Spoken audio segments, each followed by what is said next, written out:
should be started. I think it's good to start. Hey, guess what podcast this is, Owen?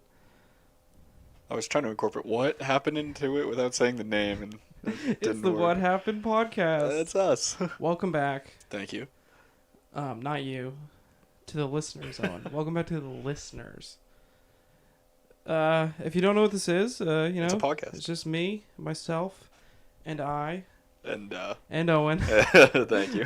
Yeah, my name's Ryan. That's Owen, and we're gonna be talking about some wacky historical events that have taken place throughout history.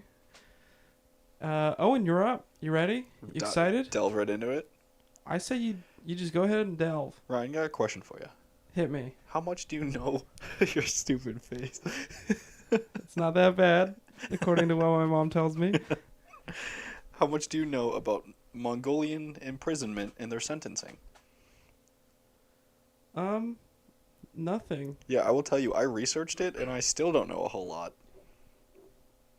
Okay. Well, then what was the point of the research? To find out stuff. To know more than I do now.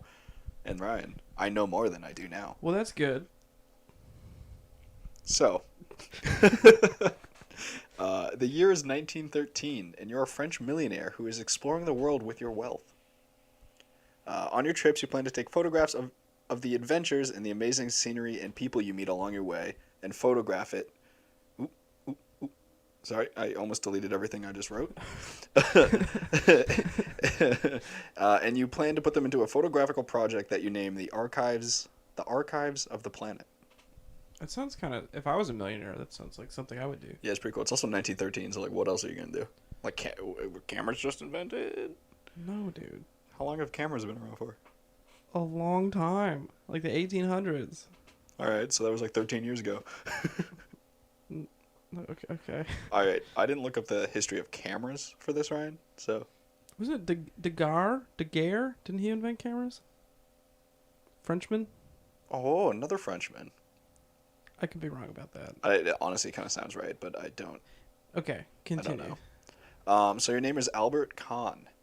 Okay. And for over 22 years, you have traveled the world archiving your adventures with over 72,000 photographs. That's a big book. That's a large book. You have seen the world, and you have traveled to every country imaginable. You and three other men, Alfred Dutourtree. Oh, Choo-Choo Tree? Yeah, Dutourtree. Jean Brunchier, and Stéphane Bessier. I doubt we have any French listeners, but if we do... I apologize. So Stéphane Passet, Jean Brunchier, and then Alfred Dutourtree. They will be referred to by their first names. Okay. And I'm only referred to Stéphane from now on anyways. So, you and these three men travel the world, essentially.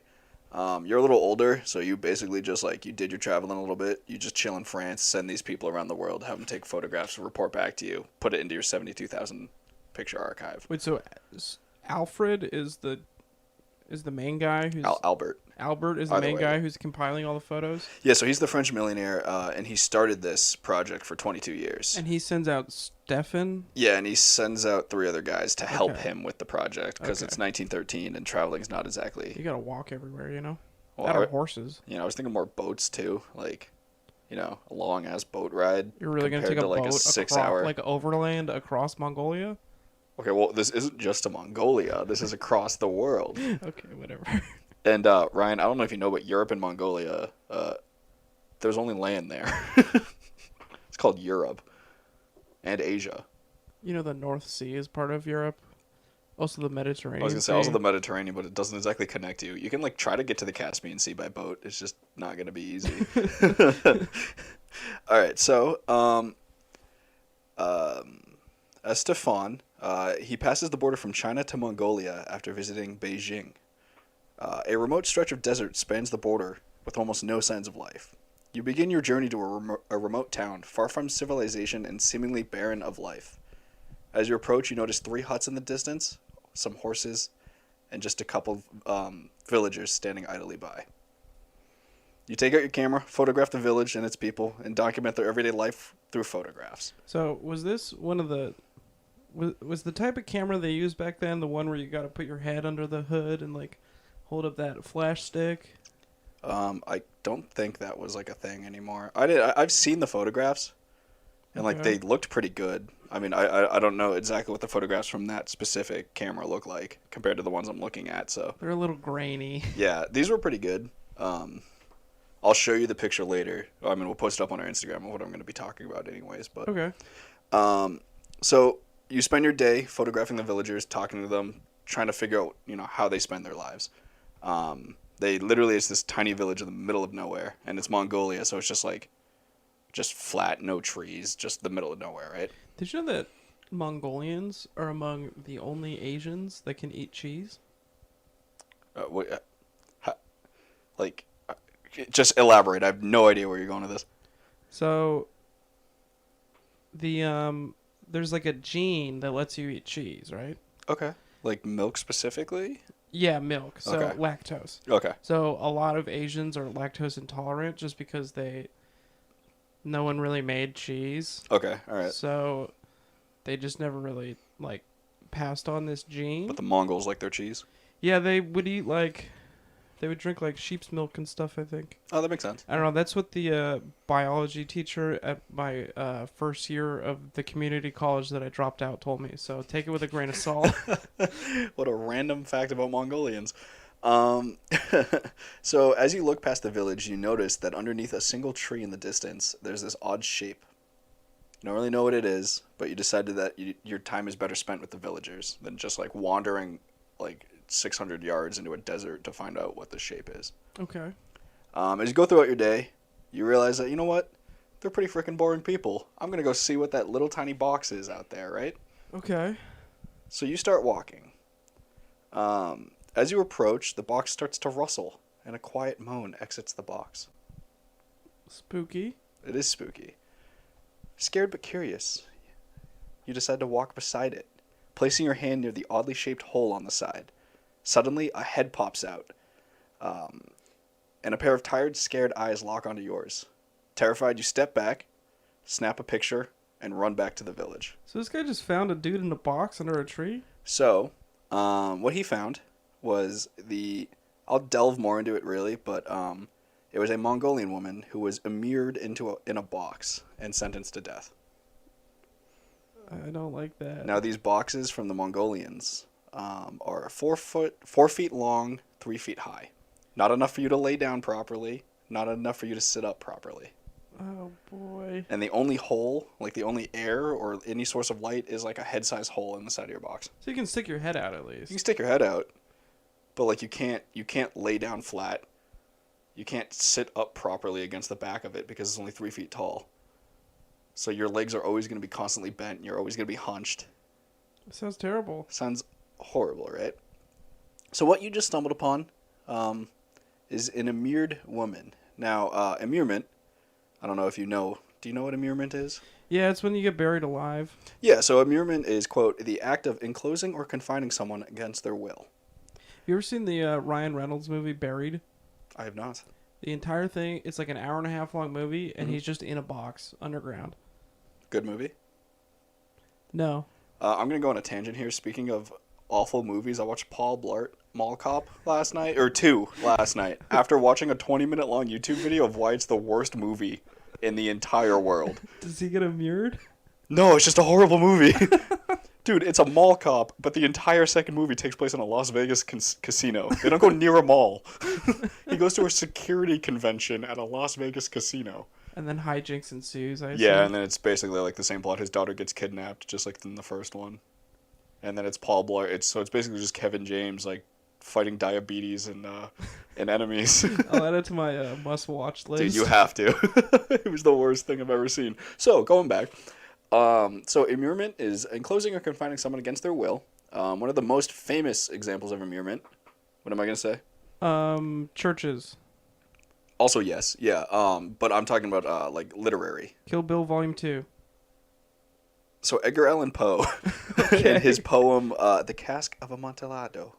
Amontillado. Yeah, I don't know how to I've say it. never read it, and but I know yeah. how to say it. Okay, well, I apologize. It's just a fine wine, all right, bud. I'm more of a telltale heart man myself, but continue. So essentially, the whole plot of it is that the protagonist walls up his friend Fortunato deep within a wine cellar, and then like as the protagonist is leaving, like he hears his like buddy Fortunato like wail out in agony as he's because now he's buried in a wine cellar wall. That's what I would do. So it's just a pretty famous example of immurement. So immurement is believed to be started by the Romans. Okay. Used against like political opponents, prisoners, whatever. The Romans weren't great. Actually, excuse me. So it was believed to start from and mostly be used by the Romans against women, specifically women that would have sex before marriage. So naturally, apparently, toward the Romans' like law, you weren't allowed to spill their blood for some reason. I don't know. I tried to look more into it. I guess you couldn't spill like. I don't think you could like just stab a lady. I think is basically how it is. So the way that they punished you to death instead of like cut you open or anything was they would just like build a wall around you. I feel like I'd rather get like beheaded or something. Yeah. Yeah, I'd rather you like stab me in the leg and like I bleed out rather than like sit inside of a wall for 2 days. Oh, that would be terrible. And it's believed that immurement spread throughout Europe because of the Romans conquering, and then they would, they're naturally the people that they conquer, they'd immure some of them, and then the people that like lived would be like, oh, that's pretty cool, and then they do it on other people. So immurement got really famous within Europe. So it's not just the Mongols that did it; it was spread all throughout Europe. Okay. So National Geographic published this picture in 1922. And now there's many disputes on the article itself that National Geographic wrote because it's basically just some guy looking at the picture and making up a story as to why the woman is in the box. See, National Geographic's a terrible source. Yeah, going back to it. Go back to last episode if you want to know the beef. So basically this guy for National Geographic made up a story that, to his credit, he used history, that most times immurement is used against women who are like adulterers, right? Okay. So he believed that this Mongolian woman was an adulterer, and that's why she was immured. Do Mongolian beliefs have that standard? I don't know. Okay. Not sure. I tried to look into it, and it's honestly incredibly hard to find anything about the Mongol justice system. If there is surprising. One. Yeah, if there is one. I'll delve a little more into what I found about their justice system. So this isn't the only this isn't the only case of a outsider finding immured people within Mongolia. Pretty wild. So there's this one case in 1918, a lad named Roy Chapman Andrews, sorry, there was a space. Roy Chapman Andrews visited a prison in Urga, Mongolia. Okay. He was baffled when what he found was essentially prisoners stuffed into tiny boxes in a dungeon. Why build the dungeon if you're just going to use the boxes? That's kind of was my thought Seems process. like a waste of space. Yeah, so he had one of the jailers explain the process to him as to why there was like 15 dudes in boxes in a dark, like cold cellar, essentially.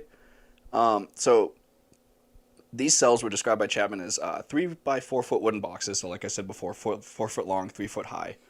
And they were kept in a dark, musky dungeon. No sources of light.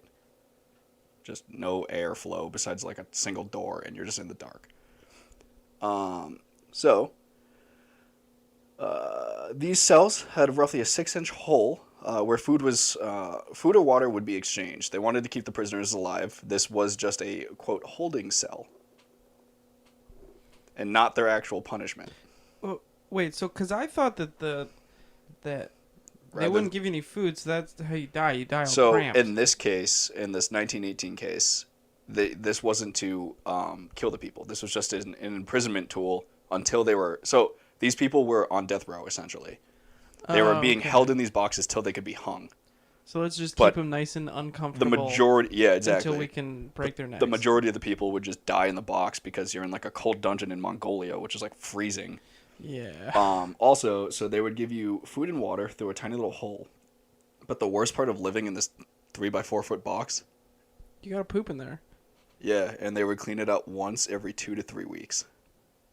Oh, yuck. So not only your box, but like the 10 other people, they clean out once every 2 to 3 weeks.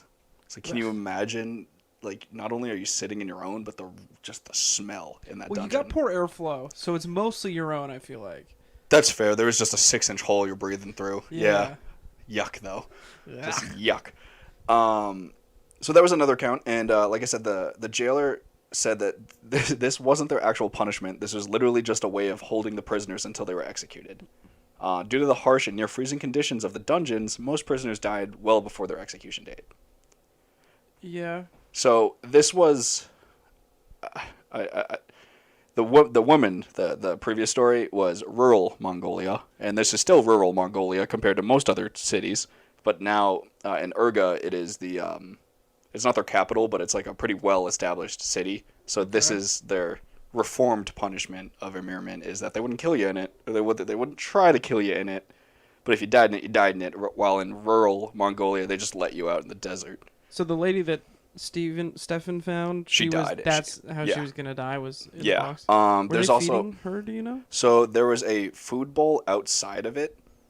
And it is believed that within the Mongolian culture, it is a crime to feed someone who's immured. So if you're just like walking along a trail and you stumble upon someone in a box, if you give them like a piece of candy and someone sees you, you then get immured. It just the cycle continues. yeah, exactly. So like, don't do that. Yeah. Okay. Seems like a real dick move, dude. It is reported that Mongolia is still very, very strict with their laws of imprisonment. It is noted to say that capital punishment, aka immurement, and other things were banned in Mongolia in 2012. Oh, that's a bummer. But 2012. 8 years ago, they were like, we should probably stop, locking people in boxes. When the rest of the world is thinking that the Mayan calendar is gonna kill them, Yeah. Mongolia is just like, yeah, we should probably get rid of these boxes. Yeah, so they were a little behind. But they are still full of detention centers that are designed to hold prisoners until they are sentenced. Those imprisoned usually have no due process and no one representing them. This is modern day Mongolia. Okay. So they're held in detention centers until they get sentenced, but they don't have any lawyers or anything. So, but the detention centers don't have immurement anymore. No, Okay. you're not locked in a box, but some people have spent their whole lives in the detention center waiting to get sentenced. Ugh. Yeah. So a weird story about a Mongolian prison, right? I mean, besides being immured. So in 2008, modern day Mongolia. Okay. Modern day, but still post Immurement. Exactly. Yeah. So a 7-year-old boy was sentenced to 7 years in a prison for stealing a box of chocolates and wine. He was 7. He was drinking wine. Yeah, I was a little surprised when I read that. I was like, I gotta find another article, see if it says wine, because I was like, oh, chocolate makes sense. No, he was stealing wine too. He stole someone's Valentine's Day gift. Yeah, and then they stole his childhood. So he got out when he was 14. He could probably lay down. He's only 7. Yeah, I mean, yeah, I don't know if he was immured. Yeah. But think of it in a practical standpoint. Why build a cell when you can just build a box? I mean, you can save space for sure. Use stone or use wood. Think about it. It's easier to get wood. Well, actually, It's all about the economy. are there a lot of trees in Mongolia? I don't think so. Isn't it mostly plains? Yeah, it's a steppe. Like STEPPE, right? Step. Yeah. So yeah, it was really hard for me to find more information just because it was in 1913 when this picture was taken. Did anyone find out what the lady Stefan found was immured for? No. Okay. So he was alone when he found her. So he attempted to talk to the locals, but like I said, the locals aren't allowed to have any contact with someone who's immured. So there's probably one dude that yucked her in a box and then didn't tell the rest of the people. Could have been frontier justice. Whoever's in charge of that region decides that she should be immured, Yeah. and no one else really knows why. So like I said, the fabricated story or the presumed story from National Geographic is that she was an adulterer. But there's legitimately no proof as to what happened. I mean, obviously she died, but there's no proof as to who or what put her in that box. Interesting. But yeah, this is in 1913, so I'm sure they did it a couple hundred years beforehand, and they were doing it up until 2012. So probably a lot of people got immured in Mongolia. It doesn't sound great. No, it does not. That's all I got. That was fun. Yeah, not a lot. I just thought it was a really weird story, so I just wanted to share it. It's kind of spooky. I would never want to get immured. Dude, it sounds awful, man. You know, they used to immure kids in churches because they Yeah. thought it would Yeah, so they in Europe they used to do it. I was reading this as part of my thing, and that was the London Bridge thing I was talking about. Yeah. They used to immure children in bridges and new buildings in general because they thought it was good luck for the building. Imagine being the mom and like a bishop comes to you and it's like, hey, we need Timmy. Yeah, I'm building a new church. It's gonna be done in like 45 years, so just like have a kid by then, please. Plan accordingly. Yeah. So the story I have for you today, Owen, is the story of Operation Red Dog. Now, That sounds really cool. before we go any further, Owen, Yes, sir. I'm making a statement. Okay. Okay, would you like to hear my Are you statement? saying you have no connection to Operation Red Dog? So this story involves KKK and neo-Nazis. Okay. And Owen, you and I assume, are going to be talking rather Lightly. cavalier Yeah, about the KKK. subject. And audience, don't get it wrong, okay? We denounce the KKK. Absolutely. We're being goofy because that's what this podcast is about, but racism in any form is bad. Yeah. Now, that being said, it's 1981, Owen. Delving right into it. You're blasting Electric Light Orchestra on your way home from seeing Raiders of the Lost Ark in the theater. You're blissfully unaware of the plot that rises in the deep in the deep south. You know, you're just on your way home to see the royal wedding between Princess Diana and Prince Charles. Okay, Is that 81? yeah, I remember I that. looked up famous 1981 events Just to make that quote? just for this one first paragraph. Yeah, but in the American South, a strange plot brews. So, April 27th, 1981, a group of American and Canadian neo-Nazis set sail from a port in New Orleans. These men were armed with automatic rifles, shotguns, hand grenades, you name it, dude. They're armed to the teeth. Do we know how they got armed? We will get there. All right. Yeah, their plan, you ask, Owen? Yeah, that's probably a good question. To set sail for the island of Dominica, overthrow the government, and seize the island for themselves. The whole island or just the Dominican side? Because you said the island of Dominica, so that would I think just the lead me to Dominican assume- side. So this plan, they named Operation Red Dog. So what happened? Yeah, that's a great question. So in 1979, the plan was hatched. An American KKK imperial wizard, an all-around dirtbag, Joe Daniel Hawkins, planned the operation. He would hire KKK member Mike Perdue to lead the ground assault on Dominica. Jesus, this is like a real... Now, just quick sidebar, the fact that they have wizards... Yeah, I was kind of chuckling when you said Grand Wizard or whatever Like, you said. He's the Grand Wizard is at the top. He's just an alright, Imperial Wizard. Oh, Imperial Wizard. So he's high ranking, but he's not. So he's no Gandalf. He's no Gandalf. He's Alright. more of a Radagast, the Brown. You know. No, I don't. Shout out all the Hobbit fans. You isolated yourself on that one. So, clan members Arnie, Paulie, and Roger Dermy were sent on a scouting mission to Dominica, Okay. and they were going to report back with details. Over the next 2 years, Oh, Jesus. They spent 2 years there? no, they. Oh, I'm sorry. I thought you were talking about the scouting mission. But Continue. The plan was started in 1979. Okay. And then over the next 2 years, Okay. $57,000 were raised by Klan members L.E. Matthews Jr. and James C. White. In exchange for their investment, Matthew and White were promised a cut in the Nordic Enterprises, which What is was that? a company that they were going to start. Okay. They also it's Nordic with a T, not Nordic. They can't even spell. Were they... I mean, it kind of would make sense if they're trying to name it Nordic, right? Yeah, a The lot of Scandinavian, you know. a lot of white people up there. Exactly, But they yeah. didn't spell it right. That's... Yeah, that's fitting. So, Nordic Enterprises was to be the company that would run all the clan's various interests in Dominica. Once they took control of the island, the clan would start casinos, brothels, and particularly, Owen, marijuana. Now, the island of Dominica is known for two things, bananas and marijuana. And marijuana is 3 times cheaper to produce in the Dominican Republic than bananas. Is tobacco still a thing down there? Isn't that what like the Caribbean was used for? I don't know. I know that's like an American South thing. Yeah, Virginia and stuff. Yeah. So basically, they wanted to go there, seize the island, and then just make like How many people? Because did they think they could just take over a nation? we will get there. Because like they still have an army.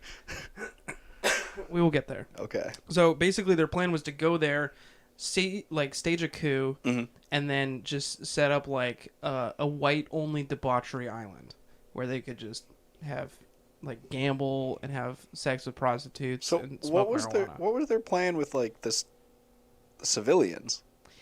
That I never really got Because like any clarity on. We'll keep going. all right. So the Klan would go on to include people from all over the place in this plan. Mike Perdue, who we mentioned, was from Texas. Wolfgang Droge, who supplied weapons and some of the manpower, was a German-Canadian neo-Nazi. He lived like way up north. I was gonna say he better be German with the name Wolfgang. The group bought guns from a smuggler from the Barbados. Oh. And Keeping it Caribbean.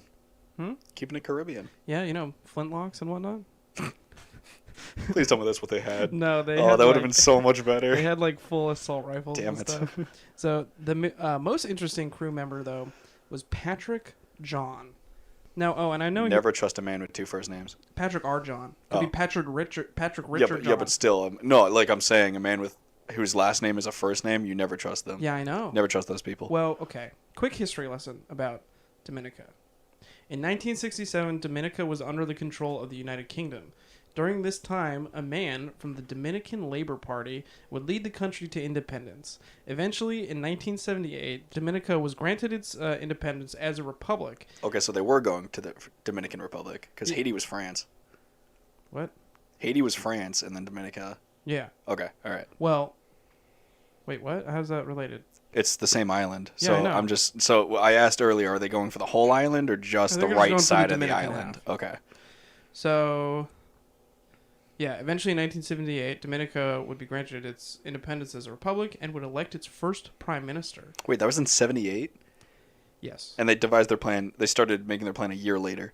Yes. These guys hopped right on that. So the elected Dominican Labor Party member to be the first prime minister, Owen? Mm-hmm. Patrick John. Is it the same guy or just? It's the same man. Oh. So in 1979, Patrick John was deposed from power after a no-confidence vote from the House of Assembly. John wanted power back so badly that he would stoop so low as to team up with a group of racist KKK and neo-Nazis. Jesus. While Nordic Enterprises would oversee the business dealings of the Klan, Patrick John would run the country and make Klan-friendly policies. So, he's like, I want to be in power, but I really just, I don't care what I have to do, pretty much. Wild. So, 1981 rolls around. The group had raised enough money, gathered enough men and guns for their coup, and the plan was to cross the Gulf of Mexico, meet up with a group of Dominican soldiers loyal to Patrick John, and storm the capital. Initially, Perdue had a Klan member hired to ride, or to take them across the Gulf of Mexico to the Dominican Republic. All right. Yeah. To sail them. To sail them. Okay. The boat driver backed out at the last minute, though, and Perdue was forced to charter a boat for the trip. To avoid suspicion, Perdue told the boat driver, Mike Howell, that they were working for the CIA. But he also told them they were there to start a coup. I mean, it is the CIA. I mean, that does check Bay out. of Pigs. Possibly Venezuela of this year. Who knows? Who knows? But yeah, but still, it's very sus. If just some random dude is like, yeah, I need a boat to the DR. And they're just loading weapons. Don't worry, we work for the CIA. Right? It's a little sus. Yeah. So Mike Howell, a Vietnam veteran, was suspicious of this claims and contacted the most prestigious branch of law enforcement, Owen. Sheriff. Which you said sheriff? Yeah. The Bureau of Alcohol, Tobacco, and Firearms. Oh, yeah. I don't really know why he called them. ATF. Yeah, but why that? ATF's really high up. Oh, really? Yeah. I just thought it was... shade at ATF. It's really good. Yeah, I have a buddy who's trying to get on ATF. I rescind my shade. I'm sorry, yeah, guys. ATF is pretty prestigious. They're up there. They're the same. It's federal, so they're the same level as the FBI. When the Unabomber and stuff, they're the ones who investigate explosions and stuff. I don't see how that relates to alcohol or tobacco, though. You're saying they're trying to grow tobacco. Whatever. So around this time in Dominica, a soldier involved in the coup was in jail. He asked a guard to pass a note to another prisoner for him. The guard read this note. I mean, as you probably would. As I would if I was a prison guard. And Passing a note. Guess what was on it, Owen? You want to fight? Key details to the coup. What an idiot. He was like, yo, guard, can you give this for me? And the guy just read it and was like, what? So now it's April 27th. Operation Red Dog is all 81 or 79 still? So 81 then, 81. if it's all set. Okay. Operation Red Dog is all set to go. 13 Klansmen and neo-Nazi board Mike Howell's boat. They load all their weapons and supplies. But before they could leave the harbor... Oh, by the way, they were launching from New Orleans. You did say that. Okay, sorry. I couldn't. No, that's fine. Yeah, but before they could leave the harbor, it was the boat was surrounded by a SWAT team who yelled over a megaphone, "We have a SWAT team surrounding you. You're not going to Dominica. You're going to jail." Dude, I'm sure he wrote that line up the night before. He's like, "I'm gonna get him." And was like, this is a great one. So 10 men were arrested. Only 10 of the 13, because 3 of them were undercover ATF agents. Wait, seriously? Yeah, they How did they? I don't know how. How did they infiltrate that quickly? Or were they working on this for years and then? But they would have. I'm so. I don't know questions. the exact timeline of when they hired Mike Howell. Okay, it but had to be between the time Mike Howell was like, "Yo, I think there's a bunch of neo-Nazis invading Dominica. Can you help out?" 3 guys joined. They got people. They got 3 guys to get hired by Mike Perdue. That's wild. Yeah. And you're throwing shade at the ATF. Meanwhile, yes, I am throwing the shade at it. They have a stupid name. I'm sorry. That's why everyone calls them ATF. Meanwhile, in the DR, remember that note, Owen? One of the yeah, remember that note? Wait, question for you: was the former president wannabe guy on this boat? No. So he was still in the DR. Yeah. Okay. But that note was used as direct evidence to arrest Patrick John. Ah, there it is. Crushing any chance at a coup. So, the operation was so poorly planned that one of the arresting officers called it. He was like, Bay of Pigs, more like the Bayou of Pigs. Got him. Because they're leaving from Louisiana. Yeah, and yep. Yeah. So, Mike Perdue and 9 other mercenaries were found guilty of violating the American Neutrality Act and served a bunch of time in jail. I don't know how long you serve in jail for that, but... You couldn't find their sentences? I couldn't. Patrick John was... They probably weren't mirrored, but... Yeah, good thing they weren't, overthrowing a Mongolian government. Patrick John was sentenced 12 years on charges of treason, but he was acquitted and only served 5 years. I kind of have a feeling he's dead. I feel like someone tried to kill him along the way. Who knows? You don't know? Well, actually, no, he didn't. No one tried to kill him. Do you want to know why I know that no one tried to kill him? Because he died. Because, fun fact, Patrick John was the soccer administrator involved in the 2010 FIFA election scandals. How is this guy still allowed to have any role of power? I don't know. I don't know why. If I was FIFA, I'd be like, yeah, I'm gonna hire the former Dominican Republic prime minister that staged a coup. Jeez. Also, Operation Red Dog inspired another coup where more clan members tried to take over the country of Suriname. Suriname. Suriname? Yeah. Is that how you say it? Yeah, in South America. Yeah, they tried to take over Suriname in South America. And like Operation Red Dog, it failed before it even left port. Jeez. Yo, kudos to ATF. That's Operation Red Dog. Also, kudos to freaking Mike Howell. Not only is he a war hero for serving in Vietnam. Yeah, but he actually noticed something fishy. And yeah, he saved the Dominican Republic. He saved a lot of people. Whether they actually could have taken over the DR, but he saved a lot of lives. I mean, they had I think it was 90-something Dominican soldiers. To On their storm the side. Capitol, they probably could have done it. Yeah. So, shout out to Mike Howell. If you're listening, you're a hero. Shoot us a message on Instagram. At the What Happened. What is it? What happened _pod? There it is. You So, have to link it to him. So yeah, now we those are our stories. Those are our stories for the week. We hope you enjoyed them.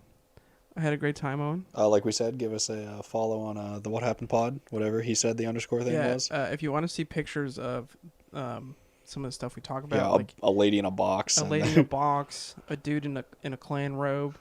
Yikes! Yeah, look us up at what happened _pod on Instagram. We also got a Twitter, but I don't know the handle for that. We're having a rough go with our Twitter. They're trying to ban me. At official what happened or the WHPC. Yeah, look us up on Twitter, Instagram. Hey, and enjoy your week. Also, You too, Ryan. don't be racist. Be kind. What happened?